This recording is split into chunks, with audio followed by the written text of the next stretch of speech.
Hi guys, it's Kelly here and I'm back with another video for Trinity Stamps. Today we are going to be using the Thanks a Watt dies. This is kind of the start of the show. And then I think it's What's Up, What's Up, you get what I'm saying. Catching Some Rays, stencil, and then we're also going to be using this Halo Light from Pear Blossom Press. So I thought it would be really cute to do a light up shaker card. And so that's kind of the game plan today. This would be a great kind of more masculine Valentine or just a general encouragement card. I thought I was going to do my stenciling first, and then I realized I probably needed a little bit of a background. So I picked some bluish teal colors, starting with my lightest color and then working out to my darkest color. I am still which I apologize. I'm limping it through is basically what's happening, until I can return it and get another camera. But we're currently in the middle of Snowmageddon, so I have not had an opportunity to return it, and I still have to work. So anyway, there is a portion of the ink blending that is missing. Not this part. It's actually a portion of the stenciling, which is kind of a bummer, but you get what I'm saying.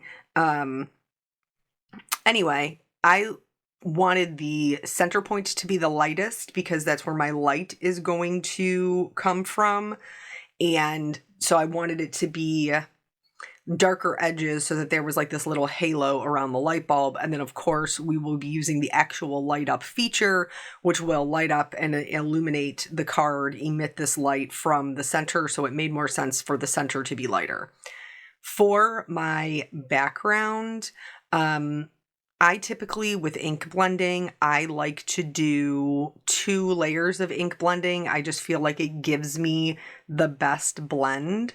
Sometimes when I'm stenciling, I won't do 2 layers. This time I decided to do them because outside of the light up element and the shaker, and not to say that isn't enough to carry the card, but really the vast majority of what you're going to see is this background.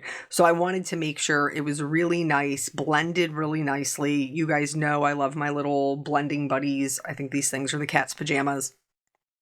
And so I did do it twice just because that's really a lot of what you're going to see.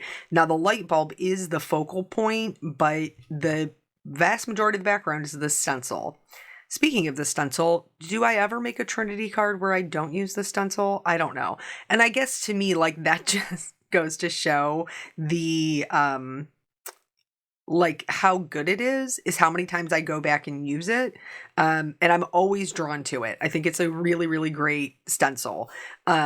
So now that the stencil is in place, I'm doing the same color combination right over top of it. And I did do this twice. You'll be able to see it, I think, one time all the way through. And then that's where I ran into some camera issues. Because as I'm normally, when I film, I typically just let the camera run until I'm done doing what I'm doing. And then I take care of all of that in the editing. I'm having to self-edit while I am doing, so that the camera doesn't shut off on me. So at parts where there would be a natural pause, I stop the camera so that it doesn't stop itself. And then I can restart it. So now the ink blending is done. I'm going to use the second layer for the stencil, but this time I'm not going to do any ink blending. I'm actually going to be using some glitter paste. Why? Because it's fun. That's why. I love a lot of sparkle. I love a lot of shine. And even on a more masculine type card, I feel like it's perfectly appropriate. It matches with the theme of the card. And it's clear. So it's not super in your face. They're just little lines of glitter, which add to the feel of the light kind of emanating from this light bulb. This card would work without the shaker element and without the light element as just a general card. So if you I love the layout, but I'm not interested in doing all that other heavy lifting for the other elements, no fear, you don't have to. So now I'm going to cut out the rest of my elements. I have the little, what is that, like a little filament inside. I chose the one that looks like a heart, but there's a lot of other options. I'm also cutting out the detail layer for the light bulb out of silver, and then everything else will be out of white. For the actual shaker element, light element to work, I do have to cut one of the light bulbs out of the center of the card. And then you'll see off to the right, I'm also cutting myself a frame, which I actually didn't even end up using. But I'm cutting myself a frame, and then I'm using a dark gray cardstock to cut the bottom portion. Now, I could just use the white one I've already cut and color it, but I was trying to keep it all pretty simple without a lot of coloring, just because I think that that's how most people would do it. So now with the light bulb, I did choose to do some ink blending because I didn't want it to be solid yellow. I kind of wanted it to be a bit lighter and kind of fade off. So I started with squeezed lemonade, and then I added shading more towards the bottom with a mustard seed, and then finally fossilized amber. I did shade these both kind of the same way, where one would layer on top of the other, because let's face it, if you have a light bulb that is lighting up, that yellow, well, it's not always yellow. Most of the time it's bright white nowadays, because we have fancy light bulbs. But that light would be emitting around the light bulb as well as around the base of the light bulb. So now we're on to the building portion. This is just super simple. I just kind of layered everything up. It was really easy to put together. The little filament I cut out of that silver cardstock. Love this little heart. I think it's totally adorable. The second portion is supposed to be the light that's coming from it. I think this would be great if you wanted to do like a neon to really utilize that little outline piece. But I chose to do just white since that's the light that I will have behind it. And then once those are put together, I'll be able to put both of them onto the light bulb. The little glue press makes that super, super easy. So just push that down into place. The most finicky of the bits is the details for the base of the light bulb. But once I realized that basically outside of the bottom piece, which is a different shape, all the rest of them are pretty much the same exact shape, it made it go much easier because I didn't have to be worried about, well, what layers where. They're all the same length. So you can just pick them up and put them down. And then there is little embossed lines into the die for you to follow to see where those go. I think that little bit of metallic is just a fun way to, add, how I love the details and the extras and all of those things. So you could do like a fancy gold light bulb. You could do it black. I just went with the silver because I wanted to use the silver for the heart portion. Here is the halo light. This is sold in the Trinity store, also sold at Pear Blossom Press.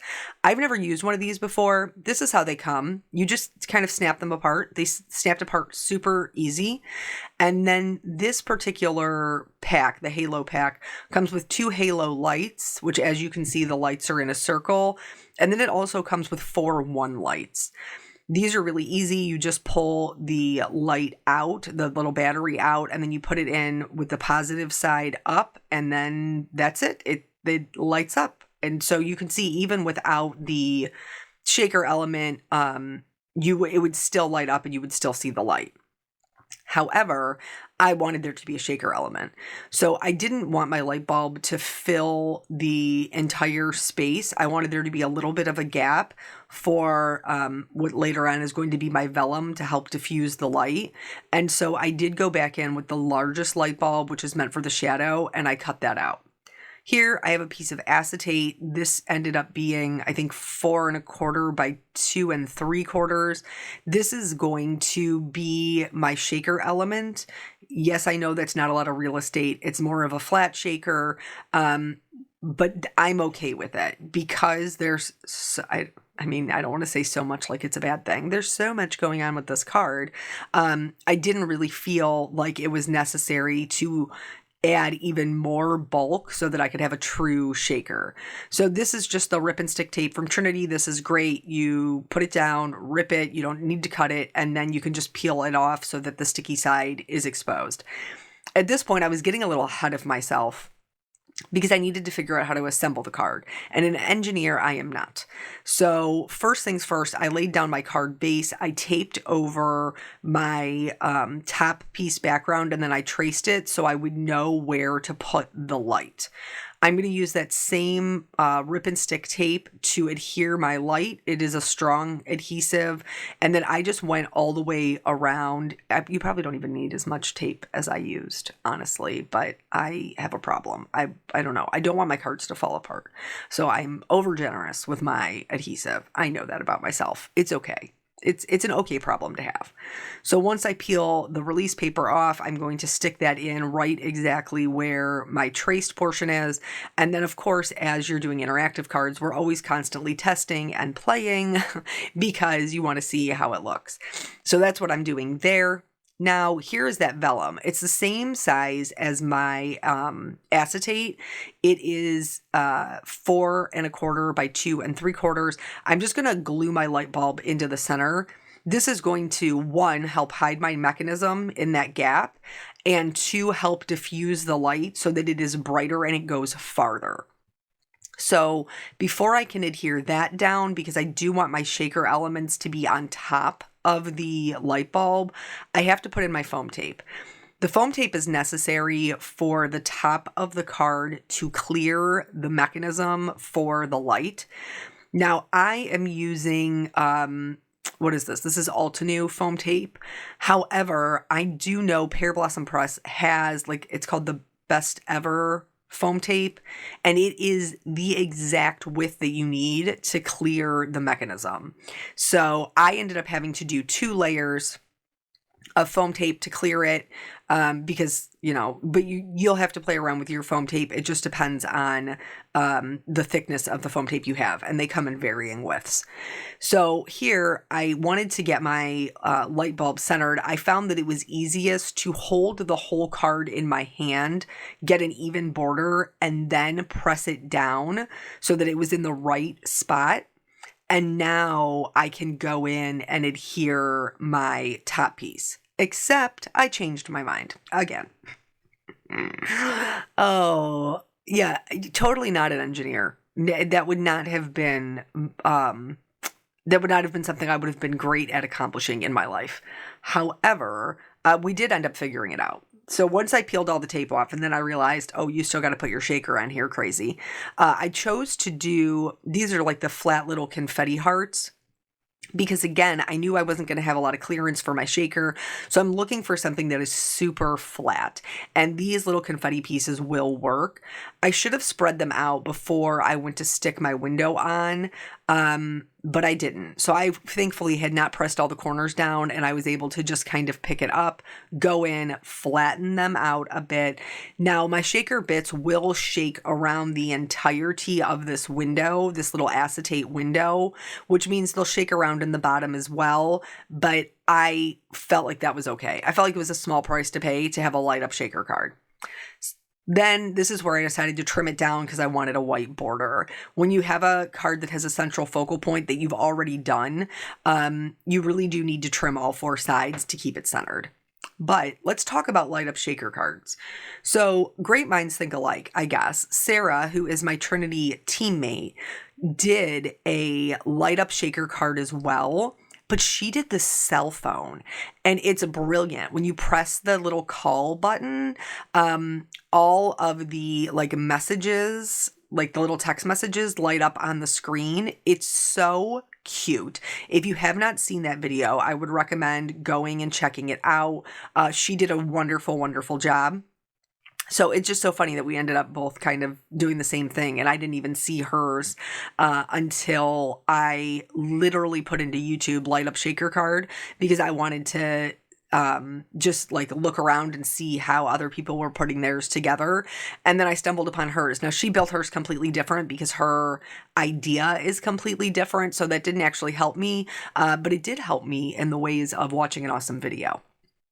So now there is my white border. I don't need the full border, obviously, and I wasn't going to take the time to die cut it and try to get it in the right place, not when I could just trim it into a square because it's all going to be covered up. Story time. Do we have time for story time? I don't know because I have so much less footage now, now that I'm stopping and starting my camera instead of letting the whole thing run. So basically it's been crazy weather here. So it was brutally cold. So the kids had a calamity day Tuesday. I think it was, no, Wednesday. They had a calamity day Wednesday. So they were off school. And then they had school on Thursday. We actually had bowling. That's a different story time. We had bowling, like family bowling night for the school on Thursday night. And then today they were forecasting like 8 to 10 inches. And it wasn't supposed to be bad in the morning. It was only supposed to be like an inch or two. But it was supposed to get really bad in the afternoon. So I was very nervous because I was like, oh, I could probably get them there in the morning. But then what am I going to do in the afternoon when it's really coming down? So thankfully, and like there's some people who, I get it, like you can't take off work and you struggle to find childcare, and I do understand. But we did get, and it's only, I mean, we're in the afternoon now. We haven't even gotten all of what we were going to get. It's still coming down, but we probably have 4 or 5 inches. So I'll be interested to see what the totals are. So I'm so glad they called school because this mama do not like driving in the snow. I know that I live in a snow state. I live here because my family's here and I love them. But me and snow, we are not good friends unless I don't have to go anywhere, and then I don't mind looking at its beauty outside my window.